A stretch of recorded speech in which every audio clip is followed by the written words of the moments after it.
अस्सलामुअलैकुम बिस्मिल्लाहिर्रहमानिर्रहीम। पिछले लेक्चर्स में हमने लिमिट ऑफ अ फंक्शन की डेफिनेशंस पढ़ी थी।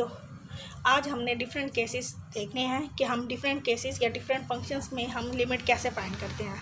अब एग्जांपल नंबर 1 है x और ये आइडेंटिटी फंक्शन दिया हुआ है x और x जो f ऑफ x की वैल्यू होती है x for all x belongs to r और y is equal to x for all x belongs to r। यहाँ हमारे पास जो फंक्शन दिया हुआ है x दिया हुआ है और ये आइडेंटिटी फंक्शन है। आइडेंटिटी फंक्शन क्या होता है, जो हम डोमेन पुट करते हैं वही हमारे पास रेंज आती है। And every point of r is its own image, यानी कि वही है कि डोमेन जो होगी वही हमारे पास रेंज होगी। जो हम डोमेन f ऑफ x में पुट करेंगे वही हमारे पास रेंज आएगी, क्योंकि ये है ही x तो x पुट करेंगे आंसर x ही आएगा। अब हम कहते हैं कि a अगर लिमिट पॉइंट है of domain of f then a is also a limit point of range of f। अगर हमारे पास हमने पढ़ा था कि अगर डोमेन में कुछ फंक्शंस होंगे वो एक a पॉइंट को टेंस करे होंगे या कन्वर्ट्स करे होंगे a को, तो इमेज फंक्शन फिर सारे जितने भी इमेज फंक्शन होंगे वो जिस पॉइंट को कन्वर्ट्स करेंगे वो फंक्शन की लिमिट होगी। तो अब a अगर लिमिट पॉइंट है हमारे पास डोमेन का, तो फिर ये रेंज का भी लिमिट पॉइंट होगा।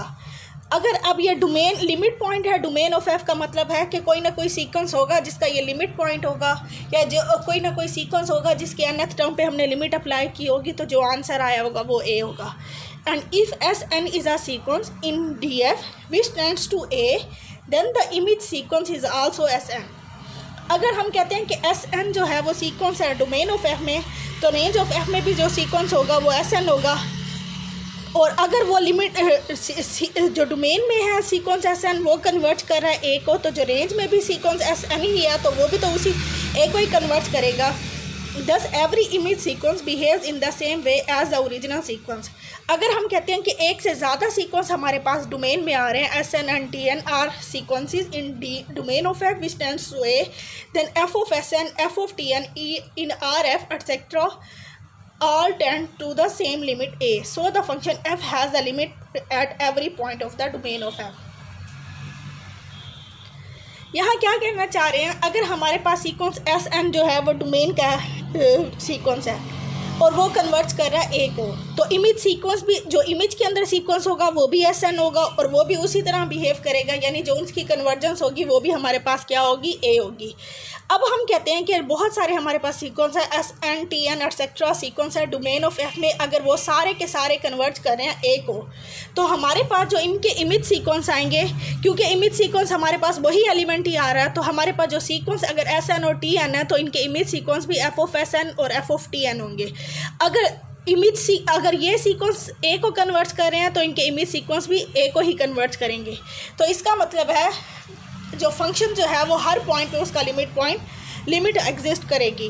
तो ये वाले जो फंक्शन होते हैं उनको हम कंटिन्यूअस फंक्शन कहते हैं। अगर हर पॉइंट पे उसकी लिमिट एग्जिस्ट करती हो तो उसको हम कंटिन्यूअस फंक्शन कहते हैं। अब नेक्स्ट है example, f of x is equal to x 1 over x और इसकी डोमेन हमें दी हुई है -1 to 0, 0 इंक्लूड नहीं है, यहाँ पे ओपन इंटरवल है, फिर 0 to 1, यहाँ पे ये 1 और -1 इंक्लूड है लेकिन 0 इंक्लूड नहीं है। अब हमारे पास जो फंक्शन है वो हमारे पास है 1 ओवर x और x की डोमेन है -1 इंक्लूड है, -1 से लेके 0 तक, लेकिन 0 इंक्लूड नहीं होगा, और फिर 0 से लेके 1 तक है। अब इसमें 0 इंक्लूड नहीं है लेकिन 1 इंक्लूड है।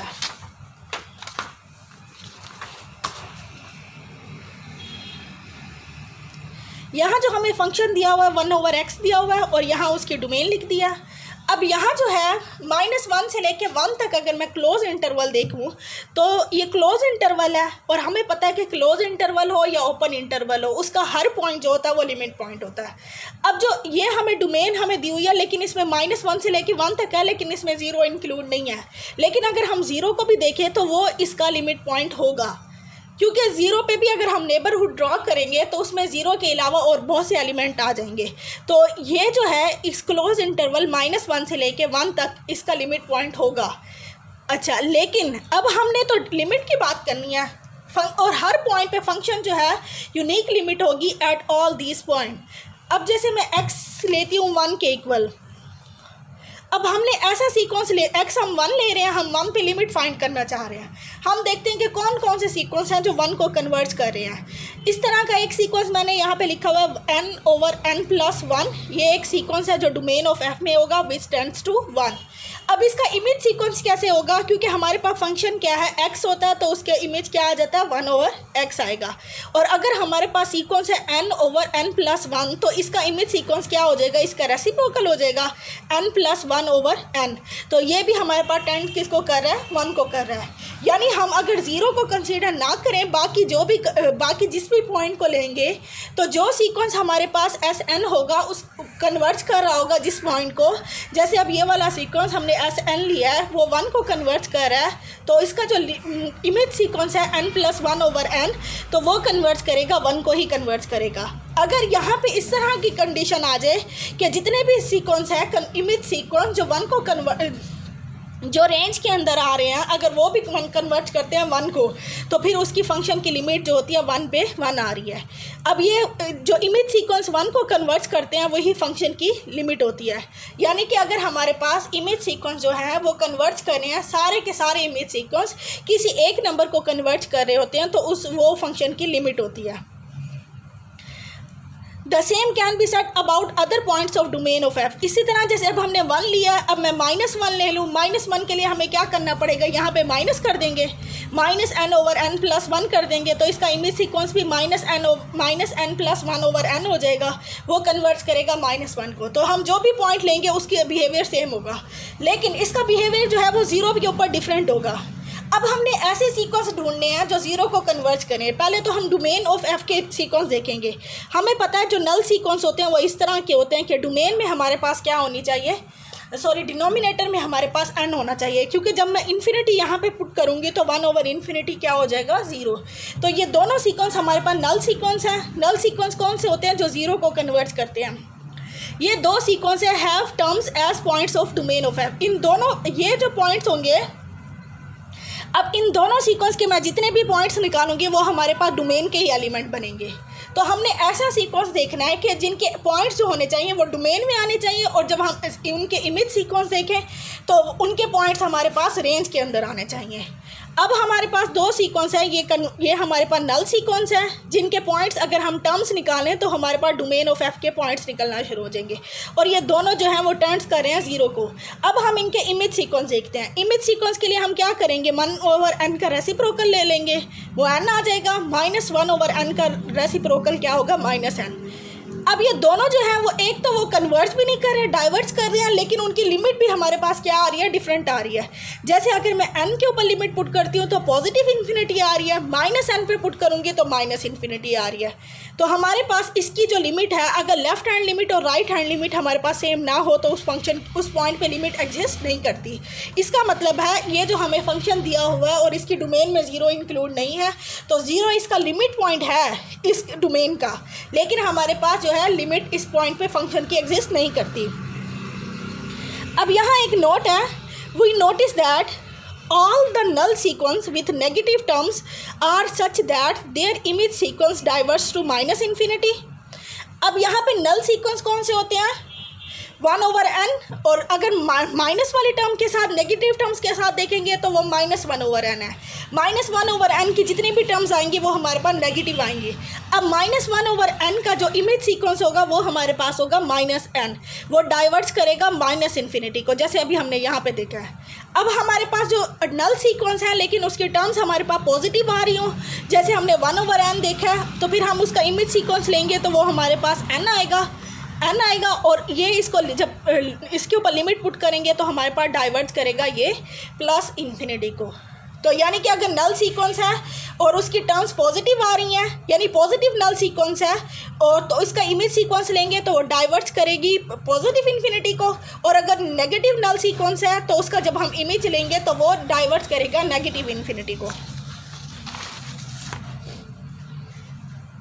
यहाँ ये उसी की एग्जांपल दी हुई है। नेक्स्ट है हमारे पास फंक्शन दिया हुआ है f(x) = xc, where x belongs to r, c is a constant. यह हमारे पास कॉन्स्टेंट फंक्शन है। अब हमारे पास फंक्शन जो है f(x) = c है for all x belongs to domain of f = r। अब हम कोई भी सीक्वेंस हम लेते हैं, thus for any sequence Sn converges to A, the image sequence is C। अब हम हमारे पास सीक्वेंस कैसे बनाते हैं कि हमारे पास सीक्वेंस ऐसा जनरेट करते हैं कि हमारे पास अगर डोमेन ले रहे हैं तो उसके पॉइंट्स निकलते रहे, और जब हम इमेज सीक्वेंस हम लेंगे तो उसके ऊपर जब हम लिमिट अप्लाई करें तो हमारे पास इस तरह की कंडीशन आए। अब हमने Sn हमने जनरल लिया हुआ सीक्वेंस के वो टर्न्स कर रहा है ए को, तो इमेज सीक्वेंस में तो हमारे पास जो भी डोमेन की वैल्यू पुट कर रहे हैं आंसर हमारे पास सी ही आ रहा है। तो हमने इमेज सीक्वेंस कैसा लिया है कि वो कन्वर्ट कर रहा है सी, कन्वर्ट करेगा सी को ही, यानी हमने सी ही ले लिया है। यहाँ एक बात नोट कर लें आप लोग कि जो सी है, अगर हम सीक्वेंस की फॉर्म में लिख रहे हैं इसका मतलब होता है सी सी सी अप टू सो ऑन, और इसके ऊपर जब हम nth टर्म यानी कि सी के ऊपर लिमिट अप्लाई करेंगे n अप्रोचेस टू इन्फिनिटी, तो आंसर आएगा सी। ये सीक्वेंस और वो वाले सी में डिफरेंस है। जब सी इस सीक्वेंस का मतलब है इसकी सारी टर्म जब हम इसको ओपन करेंगे वो सी आएगा, और खाली अगर हम एक सी लिखते हैं तो इसका मतलब है वो ए की वैल्यू है। अच्छा, if we take another sequence Tn converges to A, the image sequence will again C।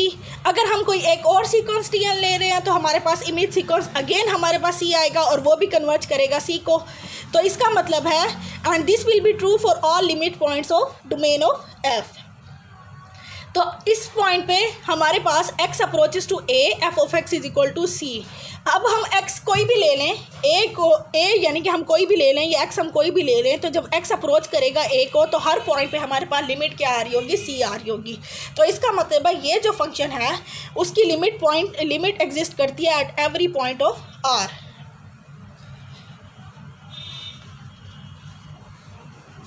Next है हमारे पास सिग्नम फंक्शन। हमारे पास सिग्नम फंक्शन क्या होता है उससे पहले आप लोग एक दफ़ा देख लें। सिग्नम फंक्शन क्या होता है, उसकी रेंज हमारे पास 1 आती है इफ़ x पॉजिटिव हो यानी ग्रेटर दैन 0 हो, और 0 आती है if x is equal to 0 हो, -1 आती है if x is less than 0 हो। अब हमारे पास इसकी रेंज हमारे पास सिर्फ 3 ही आ रही हैं।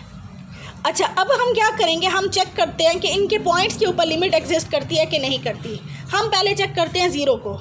0 को जब हम चेक करेंगे, लिमिट चेक करते हैं, इस पहले left hand limit x approaches to 0, f of x is equal to, अब f ऑफ x हमारे पास क्या है, signum of x approaches to 0 negative का मतलब होता है x जो है वो 0 से छोटा होगा। तो 0 से छोटा होगा तो सिग्नम ऑफ x की वैल्यू आ रही है -1। तो -1 पे जब हम लिमिट पुट करेंगे 0 तो x अप्रोचेस टू 0, तो आंसर हमारे पास -1 ही आएगा। अब हम इसकी राइट हैंड लिमिट लेते हैं कि x approaches to 0 positive f of x हमारे पास है signum of x। Signum of 0 positive का मतलब है कि x जो है वो 0 से थोड़ा सा ग्रेटर होगा।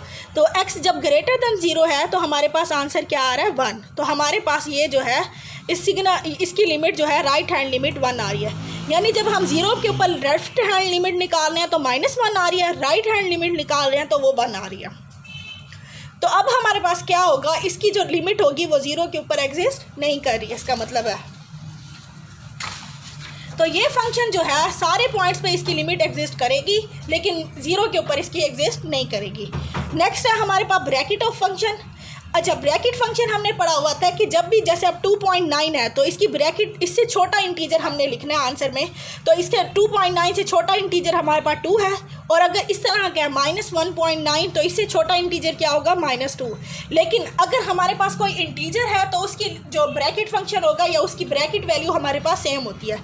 जैसे अब यहाँ पर हमारे पास फंक्शन जो बुक में दिया हुआ है, f ऑफ x की वैल्यू x दी हुई है, ब्रैकेट ऑफ x दिया है, जब वो 0 होगी f ऑफ x की वैल्यू, जब x की वैल्यू 0 से लेके 1 से छोटी होगी, x यानी ग्रेटर और इक्वल टू 0 होगा लेकिन लेस देन 1 होगा।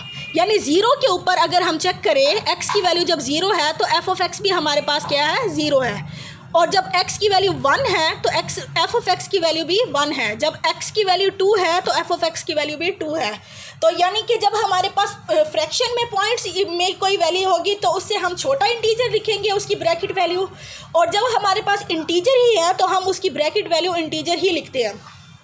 अच्छा, अब हमने चेक करना है कि हमारे पास 2 इसमें कंडीशन है कि यहाँ पे पॉसिबिलिटी क्या हो सकती है कि x या तो इंटीजर है या x इंटीजर नहीं है। अगर तो x इंटीजर है, मैं चेक करते हैं कि हम x इज़ इक्वल टू 1 ले लेते हैं। हम देखते हैं कि इंटीजर के ऊपर लिमिट एग्जिस्ट करती है या नहीं, और हम देखते हैं जब x इंटीजर नहीं है तो उसके ऊपर लिमिट एग्जिस्ट करती है कि नहीं। हमने लेते हैं 1 को कंसीडर कर रहे हैं तो 1 की हम लेफ्ट हैंड लिमिट भी लेते हैं, राइट हैंड लिमिट भी लेते हैं।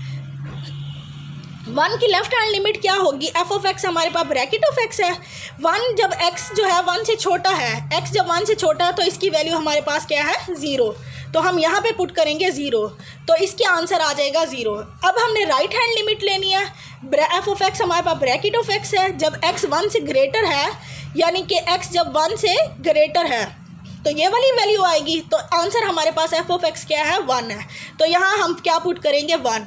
तो अब हमारे पास यानी कि जब x लेस देन 1 है तो हम एफ ऑफ एक्स की वैल्यू 0 पुट करेंगे, जब x ग्रेटर देन 1 है तो एफ ऑफ एक्स की वैल्यू हम क्या पुट करेंगे 1। तो अब जब हम इसकी लिमिट निकालेंगे वो 1 आएगी। अब लेफ्ट हैंड लिमिट इसकी 0 थी, राइट हैंड लिमिट 1 आ रही है, तो ये इसकी लिमिट यानी कि जब इंटीजर हम कोई लेंगे तो उसकी लिमिट एग्जिस्ट नहीं करेगी जब कोई वो ब्रैकेट फंक्शन होगा। अब हम ले लेते हैं ब्रैकेट फंक्शन में x जो है वो इंटीजर नहीं है, हम यहाँ पे x की वैल्यू ले रहे हैं a। अब यहाँ पे x approaches to a minus इसकी लेफ्ट हैंड लिमिट निकाल के देखते हैं x की। अच्छा, यहाँ पे जो x मैंने लिया हुआ है वो इंटीजर नहीं है, यानी x मैंने a लिया हुआ है यहाँ पे, और m जो है वो इंटीजर है, m भी इंटीजर है, m+1 भी इंटीजर है। एक बात याद रखिएगा कि मैंने अभी पहले भी बताया कि अगर हमारे पास इंटीजर नहीं है तो उसकी ब्रैकेट वैल्यू हम उससे छोटी वाला इंटीजर लेंगे, और अगर इंटीजर है तो उसकी ब्रैकेट वैल्यू उसी इंटीजर के इक्वल आएगी। अब यहाँ x या a इंटीजर नहीं है तो इसकी ब्रैकेट वैल्यू हम उससे छोटा वाला इंटीजर लेंगे, तो अब यहाँ पे इसकी ब्रैकेट वैल्यू a से छोटा इंटीजर हमारे पास m है। जब हम लेफ्ट हैंड लिमिट ले रहे हैं यानी कि x की वैल्यू a से छोटी होगी तो a से छोटा इंटीजर हमने कौन सा लेना है, m लेना है, तो x approaches to a minus की वैल्यू हमारे पास m आ रही है, और m पे लिमिट अप्लाई करेंगे तो आंसर भी m आएगा। अब हम इसकी राइट हैंड लिमिट लेते हैं।